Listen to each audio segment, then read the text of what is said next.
Hello everyone, मैं Veenu Verma excel in education channel में आप सभी का स्वागत करती हूँ। फ्रेंड्स, यहाँ पर आप सभी को पता है कि यूजीसी नेट की जो तैयारी होती है 2024 के लिए हम यहाँ पर तैयारी कर रहे हैं पेपर 1 और पेपर 2 एजुकेशन की। ठीक है, तो एजुकेशन वाले लोग यहाँ पर ज्वाइन हो सकते हैं। एजुकेशन सब्जेक्ट से आप किसी भी जो है एग्जाम की तैयारी कर रहे हैं, चाहे आप असिस्टेंट प्रोफेसर का दे रहे हैं, नेट एजुकेशन का एग्जाम दे रहे हैं या पीजीटी वगैरह की, ठीक है, तो कोई भी परीक्षा आप दे रहे हैं वो आपकी यहाँ पर हो जाएगी तैयारी, है ना। तो इस तरह से आप पेपर 1 पेपर 2 एजुकेशन की तैयारी यहाँ कर सकते हैं। और अभी जो हमारी सीरीज चल रही है, मास्टर क्लास सीरीज चल रही है, इसमें हम पेपर 1 के सभी कॉन्सेप्ट को, चाहे वो न्यू कॉन्सेप्ट हो, बेसिक कॉन्सेप्ट हो, पीवाईक्यूज हो, सारी चीज़ें आपकी यहाँ कवर करवाई जा रही है। ठीक है, तो आज की वीडियो भी कुछ ऐसे ही कॉन्सेप्ट को लेके जो कि न्यू है और आपके एग्जाम में पूछे गए हैं दिसंबर वाले एग्जाम में। ठीक है, दिसंबर 2023 में कम्युनिकेशन से कुछ न्यू कॉन्सेप्ट पूछे गए जो आपकी परीक्षा के लिए इंपॉर्टेंट है और आपको इन्हें समझना चाहिए कि पैटर्न किस तरह से चल रहा है अभी। ठीक है, एनटीए का जो लेटेस्ट अभी ट्रेंडिंग पैटर्न है वो किस तरह का है और वो सारी चीज़ें आपको पता होना चाहिए और आप उसी के हिसाब से पढ़ाई करनी शुरू करिए, है ना। तो आज की वीडियो इंपॉर्टेंट होगी और हमने ये सारे पीवाईक्यूज दिसंबर वाले लिए हैं जो कि कॉन्सेप्ट के थ्रू मैं आपको क्लियर करूँगी। ठीक है, अगर आप चैनल पर पहली बार आए हैं तो एज़ यूजुअल चैनल को सब्सक्राइब कर लीजिएगा और साथ में टेलीग्राम चैनल को भी ज्वाइन कर लें। वीडियो को पूरा देखिएगा क्योंकि इंपॉर्टेंट कॉन्सेप्ट्स हैं। फिर वो क्या होता है ना, थ्योरी में तो आपको सारी बेसिक चीज़ें तो सब मिल जाती हैं, पर जो नए कॉन्सेप्ट्स हैं वो पूछे जा रहे हैं वो सारे पीवाईक्यूज के माध्यम से ही हमें समझ में आते हैं। चलिए स्टार्ट करते हैं, यहाँ पर देख लेते हैं। सबसे पहले देखिए, ये क्वेश्चन जो आपका आया था ना 8 दिसंबर 2023 में शिफ्ट 1 में पूछा गया है।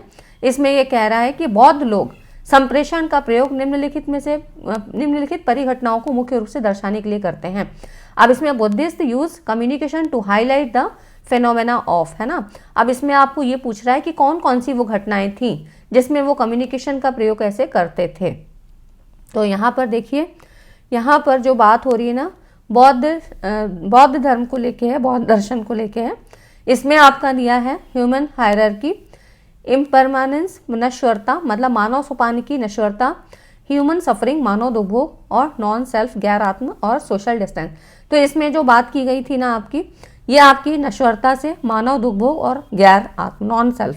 अब ये चीज़ें क्या हैं, थोड़ा सा इसको जान लीजिए क्योंकि ये वर्ड्स तो ऐसे नहीं पता लगेंगे, है ना। बुद्ध ने सिखाया कि विचारों, भावनाओं और अनुभवों सहित सभी घटनाओं को 3 विशेषताओं अस्तित्व के 3 निशान द्वारा चिन्हित किया है: नश्वरता, पीड़ा या असंतोष और गैर अनंतता। ठीक है, तो इस तरह से निर्वाण को छोड़कर सभी चीज़ों पर ये लागू होते हैं। अब देखिए, जो इन्होंने बौद्ध दर्शन में कहा वो क्या चीज़ें बताई थी। तो बौद्ध दर्शन में इन्होंने देखिए बताया, पहली बात तो आपको इस तरह के सवाल हल करने के लिए थोड़ी सी थ्योरी पता होनी चाहिए। जिस भी हम उसमें कॉन्टेक्स्ट में बात कर रहे हैं, जैसे यहाँ पे बौद्ध दर्शन को लेके है, बौद्ध धर्म को लेके है, तो इसमें ये चीज़ें आपको पता होना चाहिए। यहाँ पर देखिए, इन्होंने सारनाथ में अपने उपदेश दिए थे, बुद्ध द्वारा जो उपदेश दिए गए थे, और उसमें उन्होंने 4 आर्य सत्यों के बारे में बताया था। इसमें बताया इन्होंने दुख संसार दुखमय है, पहला कारण।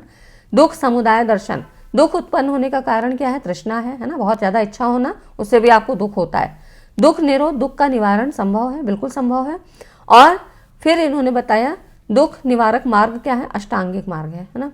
तो ये चीज़ें इन्होंने बताई।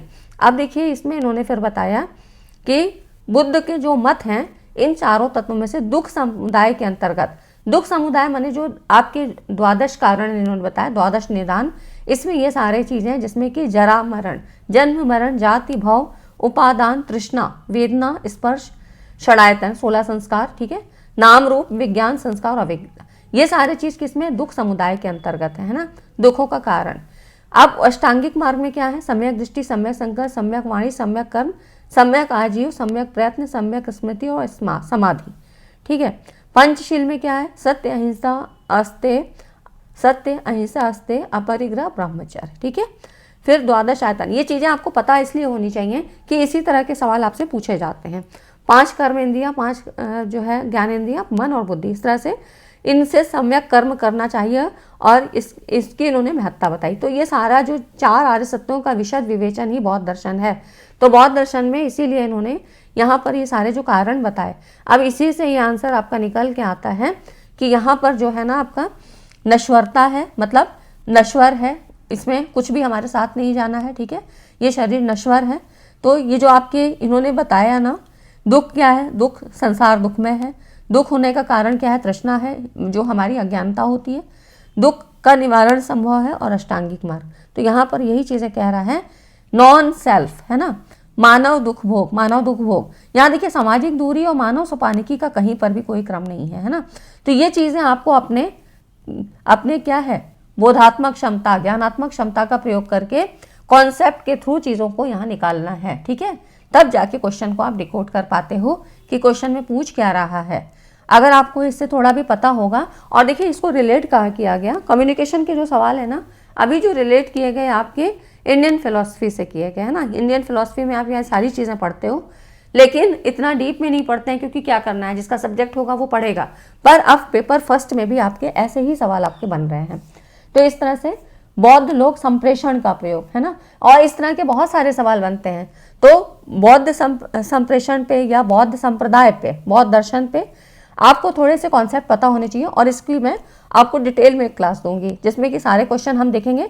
ये तो अभी मैंने आपको लेटेस्ट पैटर्न की बात बताई कि इस तरह से क्वेश्चन आपके पूछे जा रहे हैं, ठीक है।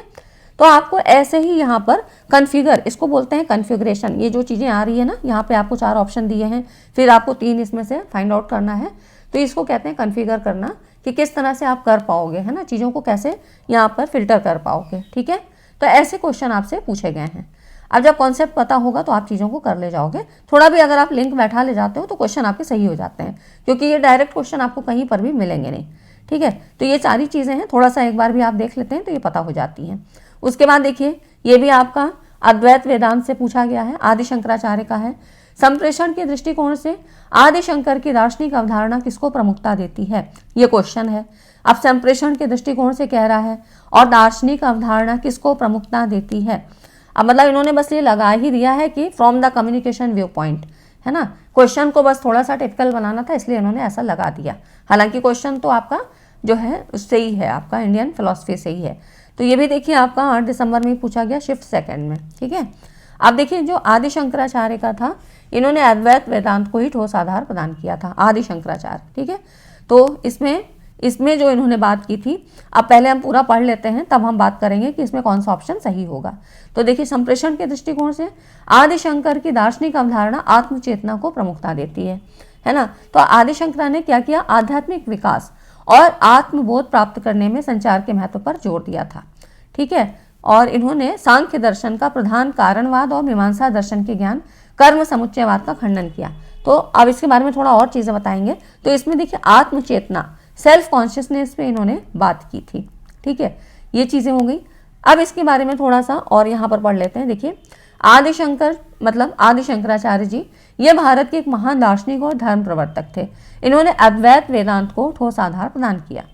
भगवद गीता, उपनिषद और वेदांत सूत्रों पर लिखी हुई इनकी टीकाएं बहुत प्रसिद्ध हैं। इन्होंने सांख्य दर्शन का प्रधान कारणवाद और मीमांसा दर्शन के ज्ञान कर्म समुच्चयवाद का खंडन किया। पेपर 1 में इसके बारे में बहुत डिटेल में बात नहीं कर रहे हैं, जो क्वेश्चन आए हैं उनके ही कॉन्सेप्ट को हम यहाँ पर समझते हैं, लेकिन एजुकेशन वालों को ये सारी चीज़ें डीप में पढ़नी है, ठीक है। तो इस तरह से यहाँ देखिए, इनके जो विचार उपदेश थे, इन्होंने जो अपने उपदेशों में कहा, इनके जो विचार थे वो किससे संबंधित थे, तो इन्होंने आत्मा और परमात्मा की एक रूपता पर बल दिया। इन्होंने बताया जो इनके उपदेश थे आत्मा और परमात्मा की एक रूपता पर आधारित है, ठीक है। इन्होंने एक ही माना, जिसके अनुसार परमात्मा एक ही समय में सरगुण और निर्गुण दोनों ही स्वरूपों में रहता है। तो इन्होंने सगुण और निर्गुण आत्मा और परमात्मा के एक रूपता की बात की है, अलग अलग नहीं माना है, ठीक है। तो इसीलिए इन्होंने किस पे बात की है, यहाँ पर आप देख सकते हो ना, आत्मचेतना, ठीक है। आत्मचेतना के ऊपर इन्होंने बात की थी। शंकर के अद्वैत दर्शन का सार जो था वो था, ब्रह्म और जीव मूलतः और तत्वतः एक ही है। हमें जो भी अंतर नजर आता है उसका कारण अज्ञान है। तो आपके अंदर ही जो है ब्रह्म है। तो जीव की मुक्ति के लिए क्या है, ज्ञान आवश्यक है, और जीव की मुक्ति ब्रह्म में लीन हो जाने से है ना। तो इसमें इन्होंने किस पर बात की थी, आत्मचेतना, है ना। तो यहाँ पर देखिए, ना भौतिकवादी इच्छाएं हैं इनके टर्म्स में आ रही है, ना व्यक्तिक अहम। सीधा सीधा क्वेश्चन तो आपको कहीं से नहीं मिलेगा, लेकिन आपको उसी कॉन्सेप्ट में से चीज़ों को निकालना है। सामाजिक संघर्ष की भी इन्होंने बात नहीं की थी, इन्होंने आत्मचेतना की बात की थी और आत्मा और परमात्मा की एक रूपता पे बात की थी, है ना। तो अज्ञानता है तभी तो हमें नजर नहीं आता है। वैसे क्या है, आत्मा और परमात्मा मतलब ब्रह्म और जीव तत्वतः एक ही हैं। तो इसीलिए इन्होंने आत्मचेतना की बात की, ठीक है। अगर आप इतने मतलब चैतन्य हो, मतलब आपके अंदर इतनी चेतना है, तो आप चीज़ों को समझ पाते हो, मतलब ज्ञान की बात हो रही है, ठीक है। ऐसे क्वेश्चन आपसे पूछे गए। नेक्स्ट है आपका फ्रेंड्स, इतनी चीज़ें अगर समझ में आई, लगा कि हाँ कुछ नया चीज़ है, तो आप वीडियो को लाइक एंड शेयर ज़रूर कर दीजिए। जो अगला क्वेश्चन है वो था आपका वेस्टर्न कम्युनिकेशन से। The western communication concept is characterised by, पाश्चात्य संचार है जो वेस्टर्न कम्युनिकेशन की अवधारणा किससे अभिलक्षणित होती है, किसमें कौन कौन से कैरेक्टरिस्टिक पाए जाते हैं। तो देखिए, अब आप कहोगे वेस्टर्न कम्युनिकेशन कहाँ से पूछ लिया, तो आप जितने भी मॉडल पढ़ते हो ना, बहुत सारे कॉन्सेप्ट और मॉडल जो आप पढ़ते हो ये वेस्टर्न सोसाइटीज़ के भीतर समय के साथ विकसित हुए। उसमें आपने पढ़ा होगा linear model of communication, Shannon and Weaver model, है ना, यहीं से ओरिजिनेशन हुआ था। तो लीनियर मॉडल, ट्रांजैक्शनल मॉडल, ये सारे जो आप पढ़ते हो ये किसके हैं, ये सब वेस्टर्न जो है फिलोसफर जो थे उन्होंने ही तो दिए हैं, है ना। तो वेस्टर्न कम्युनिकेशन की बात वहीं से निकल के आती है। अब उसमें आपको, आपने जो मॉडल पढ़े हैं नहीं भी पढ़े हैं तो मैं यहाँ पे आपको पूरे पढ़ाऊंगी, ठीक है। तो इसमें जो भी मॉडल्स में इनमें जो बात की गई है, linear model of communication, transactional model, है ना, और इसी तरह के और भी हैं, तो आपको उसमें जो भी कैरेक्टरिस्टिक दिखाई देगी वो सारे ही यहाँ पर आएंगे। तो इसमें कैरेक्टरिस्टिक में क्या क्या चीज़ें हो जाती हैं, तो देखिए पॉली डायरेक्शनल की बात नहीं होती, यूनि डायरेक्शनल की बात होती है, ट्रांसफर ऑफ मीनिंग की बात होती है, और आपकी मैसेज सेंटर्डनेस, ठीक है, संदेश केंद्रितता की बात होती है। तो हम इसकी बात अगर करते हैं कैरेक्टरिस्टिक की बात, तो इसमें इंडिविजुअलिज्म की बात होती है, डायरेक्टनेस मतलब स्ट्रेट फॉरवर्ड बात होती है, ठीक है, क्रिटिकल थिंकिंग पर यहाँ जोर दिया जाता है, और लीनियर स्ट्रक्चर पे। तो ये कुछ इसके कैरेक्टरिस्टिक हैं जो आपके वेस्टर्न कम्युनिकेशन के मॉडल से निकल के आई है क्वेश्चन, और इस तरह से आपको क्वेश्चन पूछे गए हैं, है ना। तो यहाँ पर इसमें देखिए यूनिडायरेक्शनलिटी, अर्थ का स्थानांतरण, और यहाँ पर संदेश केंद्रितता पश्चिमी संचार अवधारणा की विशेषता है ना। तो इस तरह से ये वेस्टर्न कम्युनिकेशन आपको इसी मॉडल ऑफ कम्युनिकेशन से ही ये सारी चीज़ें, तो जो भी पढ़ना है ना बहुत टू दी पॉइंट पढ़ना है, और सारी चीज़ों को कॉन्सेप्ट क्लियर करते ही पढ़ना है, तब आप इस तरह के क्वेश्चंस को सॉल्व कर पाते हो, ठीक है फ्रेंड्स। तो ये सारी चीज़ें हो गई। तो आज की वीडियो में बस इतना ही, ठीक है फ्रेंड्स। मिलते हैं अगली वीडियो में और इसी तरह के एक इम्पॉर्टेंट टॉपिक के साथ, इम्पॉर्टेंट कॉन्सेप्ट के साथ, ताकि चीज़ें आपकी क्लियर हो जाएं। और बेसिक कॉन्सेप्ट तो आपका मैं क्लियर करवा ही दूंगी, वो तो मैं वीडियो जो है आपको दे ही रही हूँ, ठीक है। तो साथ में नए कॉन्सेप्ट भी, ताकि आपको वो क्वेश्चन अगर मिलते हैं सामने ना, तो आप उस कॉन्सेप्ट के अकॉर्डिंग ही तैयारी करिए, ठीक है फ्रेंड्स। तो ये हो गया कुछ कम्युनिकेशन के। टीचिंग एप्टीट्यूड हमने शुरू ही कर दिया है, काफ़ी चीज़ें हो गई हैं। तो जो मास्टर जो है क्लास की सीरीज़ चल रही है, इसको आप ज़रूर देखें, और साथ में जो भी यूजीसी नेट पेपर 12 के लिए इंपॉर्टेंट टॉपिक्स थे वो भी मैंने आपको दे दिए हैं, तो आप उनको पूरे देख लीजिए। यूजीसी नेट पेपर 1 में बहुत सारी वीडियोस हैं, उन्हें आप पूरे देख लीजिए, आपको पूरे कंसेप्ट क्लियर हो जाएंगे। क्योंकि अभी क्या है, हम न्यू कॉन्सेप्ट को भी ले रहे हैं, तो बेसिक कॉन्सेप्ट आप उनमें से कवर करिए, ठीक है। क्योंकि एक दिन में हम 1-2 ही वीडियो दे पाते हैं, इससे ज़्यादा फिर जो है आप समझ भी नहीं पाओगे, और थोड़ा बनाना भी मुश्किल होता है। क्योंकि जो देना है वो क्वालिटी वाला देना है, ताकि आपका टाइम भी वेस्ट ना हो, कम टाइम में आप ज़्यादा से ज़्यादा चीज़ों को कवर करें, ठीक है। तो आज की वीडियो अगर अच्छी लगी तो वीडियो को लाइक एंड शेयर कर दें। मिलते हैं इसी तरह के एक नए कॉन्सेप्ट के साथ, तब तक चैनल पे बने रहें, सब्सक्राइब जरूर कर लीजिए और वीडियो को लाइक एंड शेयर करें। Thanks for watching this video.